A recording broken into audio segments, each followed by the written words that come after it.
Arnaud Botéan, bonjour. Bonjour Joseph. On vous reçoit aujourd'hui pour un livre dont vous n'êtes pas l'auteur, mais vous êtes, voilà, vous avez participé à l'importation en France. On va expliquer ça. C'est un livre sur un bienheureux prêtre américain, une vie de prêtre, tout simplement. C'est sur le premier bienheureux prêtre américain, le bienheureux Michael Mike Gaivé. Est-ce que vous pouvez nous dire deux, trois petits mots sur ce prêtre? Alors le père McGivney est un jeune prêtre de paroisse qui est décédé d'une pandémie de type Covid. Donc c'est assez étonnant comme quoi c'est un rebond assez sidérant avec la période que nous vivons et c'est le premier prêtre américain qui a été béatifié. Et c'est une magnifique figure de prêtre. Il est intéressant pour que les Français, la France est quand même assez gâtée, c'est une terre de saints, de pouvoir nous décentrer et puis de découvrir quelles sont les grandes figures qui ont contribué à déployer le catholicisme aux États-Unis, sur des proportions qui ne sont pas les nôtres, hein, parce qu'aujourd'hui c'est 240 millions d'habitants aux États-Unis et près de 60 millions de catholiques. Donc, et on sait que le travail du père McGivney a été assez décisif. C'est un prêtre qui s'est consumé, qui a été donné et qui se manifeste par une charité très inventive et très pragmatique dans l'esprit américain, un esprit de pionnier et un esprit conquérant. Mhm. Oui, parce que Mike Gavney est quand même très très connu aux États-Unis. Pourquoi avoir eu l'idée de faire traverser l'Atlantique à ce livre?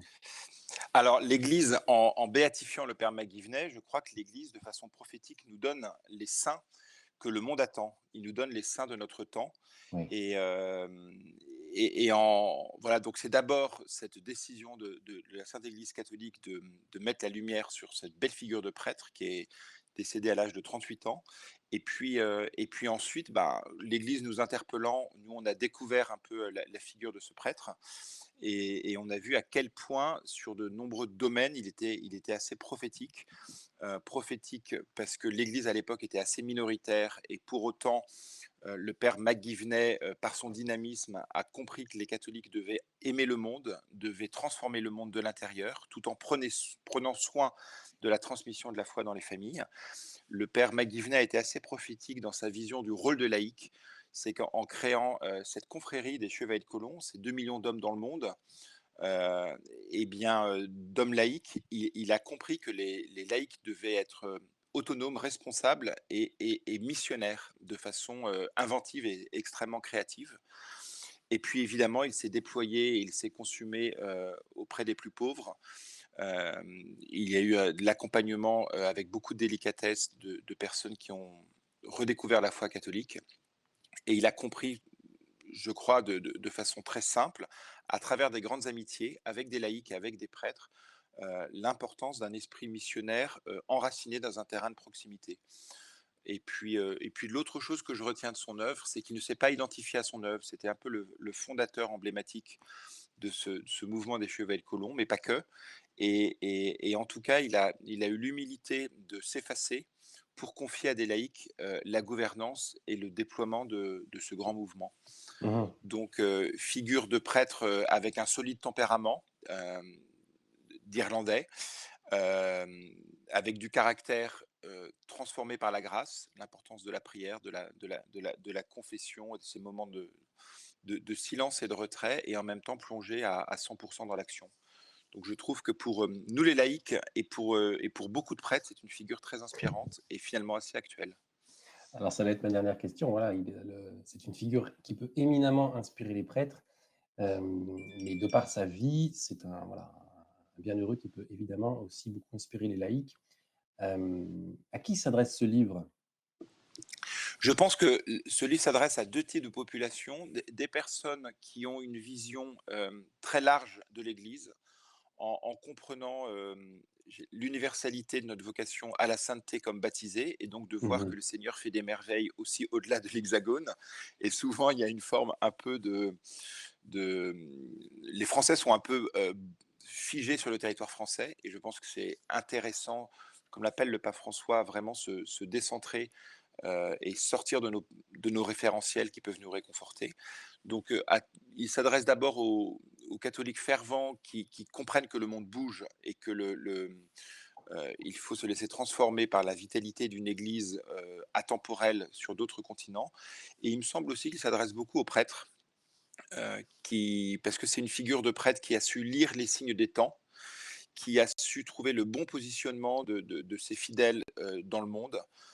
Il a voulu d'abord, vraiment se préoccuper de la transmission de la foi catholique, et pour cela, il a créé cette mutuelle et cette confrérie. Donc les questions matérielles devaient être résolues pour qu'elles deviennent secondaires et que la question spirituelle devienne la première. Et donc vraiment sa première finalité, c'était la transmission de la foi à travers les familles et puis ensuite à travers la médiation, de cette confrérie, que sont les Chevets de Colomb. Aujourd'hui, on commence à être présent en France, on a 600 membres et puis, à travers le théâtre, à travers le sport, il a compris à quel point, Mmh. l'Église devait, être complètement enracinée dans la temporalité, dans les œuvres, du monde pour les transformer de l'intérieur et je crois que c'est une très, très, très belle figure. Vous verrez le livre et c'est une épopée. C'est un peu une épopée historique. On est un peu plongé dans le cœur de l'aventure pionnière américaine avec, c'est pas un ouvrage de spiritualité, c'est vraiment un grand récit d'une belle figure d'homme, d'une belle figure de prêtre avec, une forme un peu de volontarisme, mais, parce qu'il y a beaucoup de pudeur et puis c'est un homme d'action qui a voulu transformer et le cœur des personnes, en se donnant et en se laissant, consumer et j'ai appris récemment qu'il était décédé avec un scapulaire du Sacré-Cœur avec lui et la dernière chose qui était très belle, c'est que c'était l'aîné d'une famille de 13 enfants et le miracle pour sa béatification a été la guérison in utero d'un petit garçon qui ne devait pas survivre, qui souffrait de trisomie 21 et finalement sa maladie cérébrale qui devait le condamner a disparu et le petit garçon qui est le dernier d'une famille de 13 enfants, qui s'appelle Michael Sachel a survécu et de façon totalement miraculeuse et ça nous montre aussi la puissance du Seigneur qui se déploie dans la faiblesse et donc c'est ce petit garçon trisomique, qui a été guéri aujourd'hui, qui fait la joie de cette famille et qui a été vraiment le témoin de la grâce du Seigneur, à travers l'intercession du Père McGivney.